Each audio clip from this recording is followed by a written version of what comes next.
Welcome sa ating Pasona Party. So kayo nakakita ng sales rally na may kasamang Sona. Di ba? Pagkatapos nito, 5 pounds lighter na kayong lahat.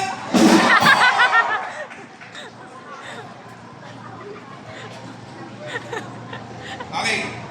True to being ka-easy. Alam nyo, kanina kausap ko si Sir Louie, no, yung ating COO. At sabi niya, alam mo Brad, sabi niya sa akin, sobrang bilib ako sa nabuo mong grupo. Mula nung umakyat tayo dito, namumblema na tayo sa air conditioning. Tama? Hanggang sa dulo, namumblema pa rin tayo sa init. Pero, ni isang tao, wala akong narinig na reklamo. Yan ay talagang tatak easy folks. Diba? May nagreklamo ba sa inyo? Wala! Wala! 3 days ako magsasalita dito. Okay! Alright, so let's do this properly. Great morning, Easy Homes! Great morning! Easy, great morning! Easy great day! Alam nyo, sa totoo lang, kanina ko pa tinitipid yung boses ko. Kasi ayoko maubusan sa kalagitnaan ng talk ko eh.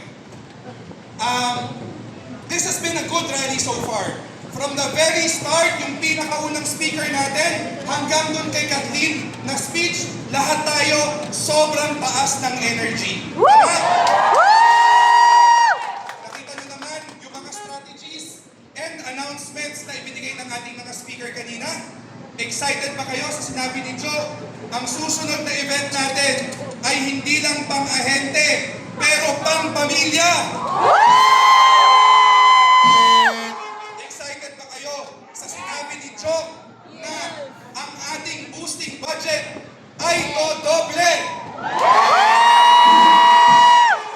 How about sa mga report ni Tessie na talaga namang bumaba ang ating forfeiture rate from average of 33%, we are now at 23%. At syempre, recently, nai-announce ko rin sa inyo na nagbago na tayo ng compensation program. Alam nyo ba, nung dinig na namin yung compensation, yung mga incentives na ibinibigay natin sa inyo coming from your sales, sinampulan lang namin yung sales incentive ng January. Kinumpara namin yung old program versus the new program. At pinakita ko to sa mga sales director na trumiple 3 times mas mataas ang incentives.